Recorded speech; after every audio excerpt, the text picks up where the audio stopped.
So I just wanted to start off and say thank you. And if you could take a minute or two just to introduce yourself and what you do to me and to our viewers, please. We'd love that. Okay. Kelsey, thank you. And thank you for making time on your side. So for me, I'm Carla. Grew up on a plot farm, a small settlement outside of Potchefstroom, outside of Van der Walt. And yes, came to the city to study in Pretoria. And I studied industrial psychology. It was always my passion to do things for other people. And I wanted to study clinical psychology. And my dad said, no, you'd get too much involved. So I studied industrial psychology. So that's what I did. And yeah, my passion just grew and grew the more I learned about how to enable people and help people. I'm married.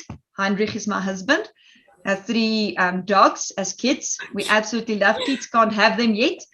But we're passionate about kids and just passionate about people. And yeah, that's in a nutshell. I love to be active, do different stuff. So that's me. That's amazing. Okay. And that actually says a lot about you, because obviously the field of work that you're in says a lot about the kind of person you are and about the kinds of things that you enjoy doing. And it makes sense that you love kids, you love dogs, you like helping people, you like being active, because those are all things that not only help other people, but help yourself, help you grow.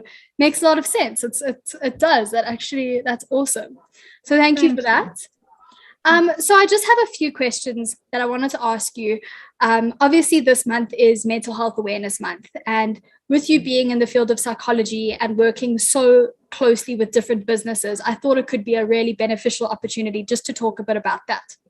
So what I wanted to ask you is, you've already told me a bit about where your passion developed in terms of your industrial psychology. But I know that a lot of your focus has been on running different workshops and seminars and that kind of thing within businesses in order to increase human capital. Now, this is a very important thing, especially in the world that we're living in today. Can you tell me a bit more about that? How did you get into that specific field of work? How did that arise for you? Yeah, sure. Okay, it goes way back to 2009. Okay. And February 2009, I think you were still in primary school, maybe. I was. Many years ago, we did a team dynamic session in the Drakensberg, and I got introduced to the Clifton Strengths, which was previously known as the Strengths Finder. Yes. We did it as a team dynamic session, and I remember after the first part of the first day, when we had tea time, I said to my colleagues, we were sitting on the couches, I said, we have to do this in the entire business unit. We have to. I want to facilitate Clifton Strength sessions because it had such an amazing impact on me personally, and I could see how it played out in the dynamics of the team and how our team just started in that first part of the first day. Instantly. Yeah. That's so cool. Instantly. And it's like aha moments aha moments all the way. And yeah, that my passion grew. I was very fortunate. I observed a lot of these sessions, and then I got accredited to become a strengths coach. Gallup was not in South Africa yet, so I wasn't Gallup certified yet. But then a few years later, I did my international accreditation. And I never looked back. Kelsey, you know what? I've done hundreds of these team dynamic sessions, and I think more than 1,000 one-on-one coaching sessions. But let's be conservative. Let's say close to 100. That's amazing. I stopped counting. And it's just to see people's lives transform in front of you, literally their lives.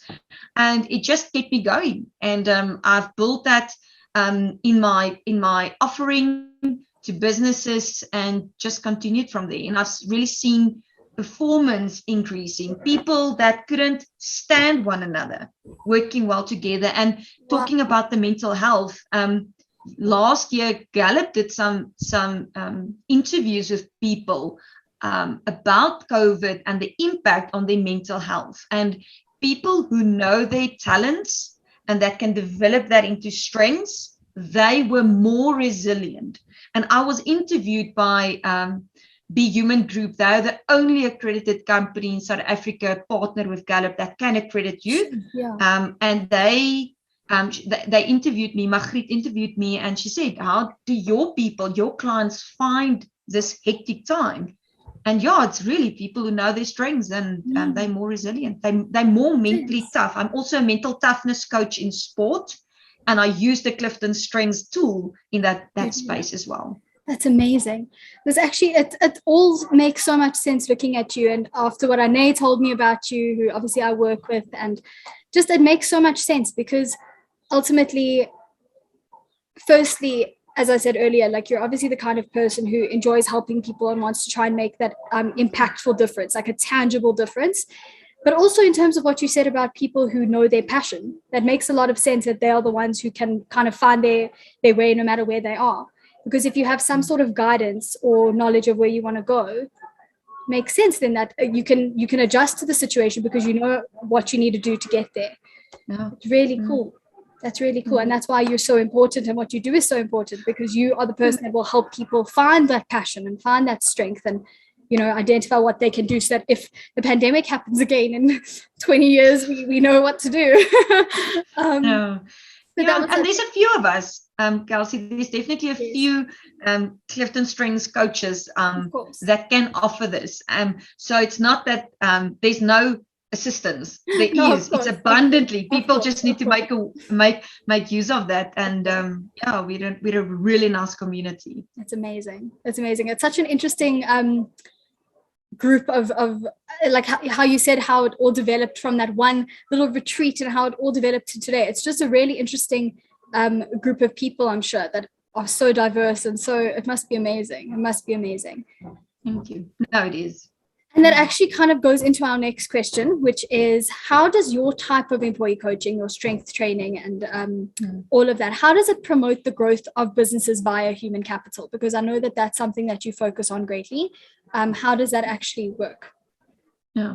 Well, Gallup, I love Gallup research, and they do a lot of extensive research. So your productivity, profitability can go up. But the kind of coaching I do, it increases self-awareness, it increases self-confidence that results in better decision-making, relationships, and performance. I don't only coach on behavioral level, I coach on mindset level. Okay. So research that was done by the Harvard Business Review in 2018 showed that self-awareness is linked directly to job performance, career success, and leadership effectiveness. And in that research, 95% people claimed to be self-aware. Guess how many were? How many? I'm going to say like 50, if even that. 15%. 15. Wow, from 90. Okay, that's a lot. From 95. So we claim we're self-aware and we're not. So what happens then is a lack of self-awareness in that research showed it can cut up until 50% back on effectiveness. So people think they're self-aware. Let me explain to you. So we read a book, we do a Clifton Strengths, we think we're self-aware, but we only have self-knowledge, which means we only now know something about ourselves. With self-awareness is about the impact. I know the impact my behavior has on you and other people, and I'm self-aware what impact other people have on me and the impact situations have on me. That's self-awareness, and that's the kind of coaching I do. And the Clifton Strengths fits very nicely into that. And McKinsey did research on mindset. If you shift your mindset, you can increase your results with 400%. You can get 4 times the results you want. And that's why I coach on mindset level as well. And that's in a nutshell. It's almost impossible not to increase profitability and productivity. And it's almost a no-brainer not to do Clifton Strengths and mindset kind of stuff. Of course. I mean, especially when you hear those kinds of statistics. That is crazy. Oh my word, I can't believe that only 15% of those 95%. That's just actually mind-blowing, because it's such an important thing that every single person should be able to say that, is self-aware. You know, from the time that you're a teenager, you always need to be self-aware. That's how you develop as a person. Yeah. That is, and we don't get it from reading books, coaching or team dynamic sessions, or that helps us. It's not just reading a book, a self-help book. Exactly. No, there's certain things that you actually need to be coached and trained how to do, because we're not naturally inclined to behave in a certain way or think about things in that way, because I mean, our lives are all so busy. So you need to be almost forced to stand and say, okay, you need to take time to do this and to think about this and to focus on that. No, that makes a lot of sense. It's actually amazing. And I feel like coaching like this should be more prevalent in all businesses, because as much as it is prevalent, I wish it was something that was consistent everywhere you went, if that makes sense. It does. No? And on that point of making time, we need to make that investment. It's an investment. Whenever I quote someone, I say the investment cost is this. It's a nice and priorities where we pay with our thinking, our time, and our money. And if your priorities is investing in you to be the best version of yourself at that point in time, then you will make that investment. And people have a negative connotation towards coaching. They think something must be wrong. But I always say the Springboks or the New Zealand rugby team, they are brilliant in what they do, but they still have a coach to enable them. Of course, you can always improve. And there's always, even if you're the best at what you do, you can be better in something else. You can better yourself in another field. So completely agree with you. And it's an investment. It's something that is just, there's some things that money can't actually buy or money can't describe. And something like that, something like self-awareness and actually growing internally as a person in a way that can impact not only your life, but the lives of the people around you in your business and in your home. That's something that is invaluable. It's amazing. And that's why I wish this kind of thing was more prevalent everywhere we went. I always ask this question, what have you done to really invest in yourself? And it makes people think, it makes people realize, what have I done? How do I know what are my blind spots? Because a blind spot means we don't know. And going through that, it really helps you to become self-aware. It's actually a really good thing to think about. Just thinking about it. I don't know what I've done to invest in myself lately. Should think about that. Should work on that. It's actually a really interesting question. I really like that. It's something to, I guess, work on. Okay, so as we've already discussed, you're a certified strengths coach. You work very closely with that realm of work. We've already briefly spoken about this in terms of the human capital and how it improves employee, I guess you could say, as we said, self-awareness. How does your type of work, the strength coaching and I guess employing people based on their strengths, how can that create a healthier workforce? Because you'd know better than anybody. If you go into a business and you see that people are employed for the hell of it, they are all over the place, there's no structure, there's no consistency in terms of what they can do and what they're doing, versus a company where everyone is employed according to their strengths. How does that encourage employee health and wellness? Yeah. Well, again, back to the Gallup research is people who operate in their strength zone are six times more engaged in whatever they do, which means productivity goes up. Amazing. Okay. Because we have 6 times more energy when we are in our strength zone. So that means when you do the Clifton strengths, you see all top talents, and when you can operate in that.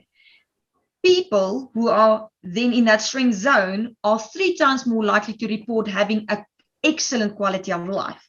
That is a recipe for success. That's so cool, because as you said, then you can't do something that you don't love. You can't possibly do something that you're not good at or don't love passionately. And obviously passion is the basis of success. In some way or other, you cannot be fully successful without being passionate, because even if you're going and making loads of money or whatever, if you're going home at the end of the day unhappy and hating your job and hating everything, then you're not being fully successful. So that makes a lot of sense. Yeah. I get a lot of people who are in positions, they are CAs, they are qualified engineers, they're not happy. They don't love what they do because it doesn't necessarily fit into the personality. Now, our talents working with Gal and Clifton Strengths Talents and personality assessments, I could see how your talents informs your personality. So it's deeper than personality. Yeah. Personality can change and it can adapt over years, where your talent is much more stable. So yeah. That's so true. I've never thought about things in this way before, that you take this kind of research into account and you look at it all put together. It's amazing, because I see it all the time at school. That's what I keep thinking and referring to, is that obviously I'm the healthcare ambassador for Dynamic Body Tech, which is phenomenal, and I work with amazing people, and it's amazing. And that is it's almost easy for me to be passionate about, because just like you, I'm also very interested in health and wellness and being active and all of those kinds of things. That's why this job is just my dream.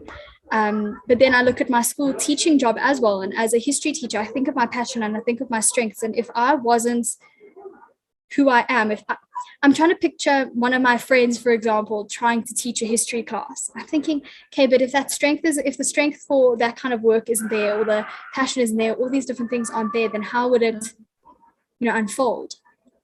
It's really interesting.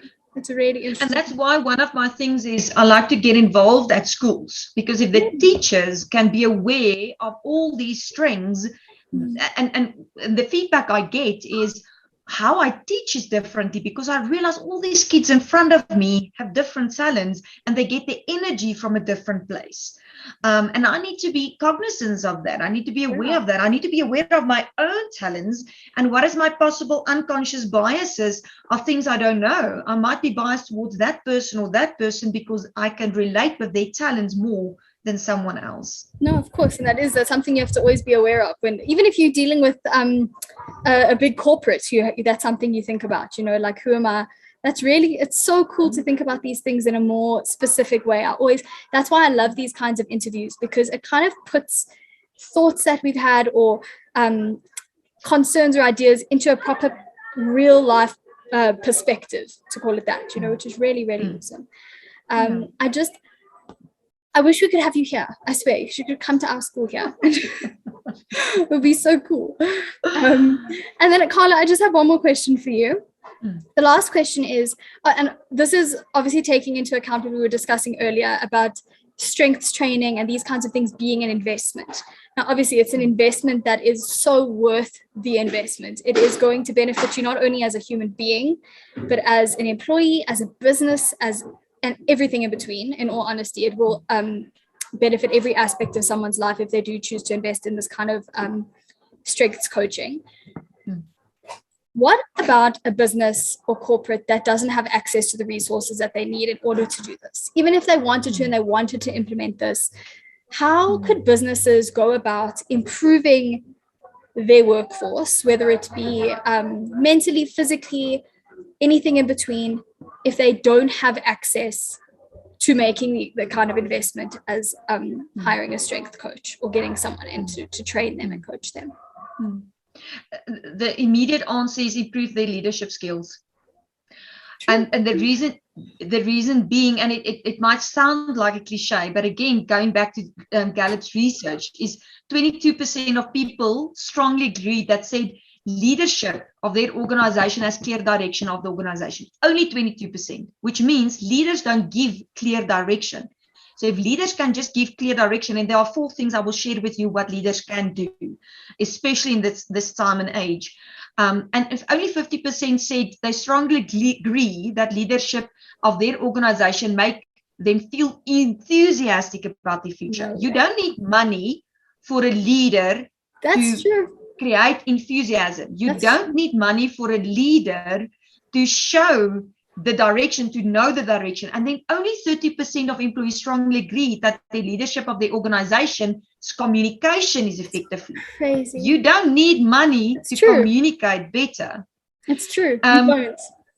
No, you don't. And then before I get to those 4 things, is go and ask your employees what they want. Say to them, we don't have money to do things, to do a lot of stuff, but what do you really want? Because sometimes we waste so much time trying to figure out what our employees want, and then we give them, let me give an example, we give them a black Cokie and we say, there you go, Kelsey, this is your black Cokie.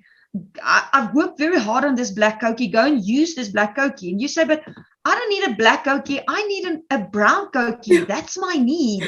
And you say, no, you have to take this black Cokie. You say, but I need a brown Cokie, that's my need. You don't need money to figure out, to ask people what they want. So back to those 4 things is the first thing leaders can do is to create trust. Speak the truth and explain how the decision was made. Speak the truth. People want trust. The second one is they want compassion. Acknowledge where people are at. You don't have to absorb their emotions. Just acknowledge, where's Kelsey at currently? Just show compassion. And that's what people want. Acknowledge the emotional impact. And then the third one is stability. So it's trust, it's compassion, and it's stability.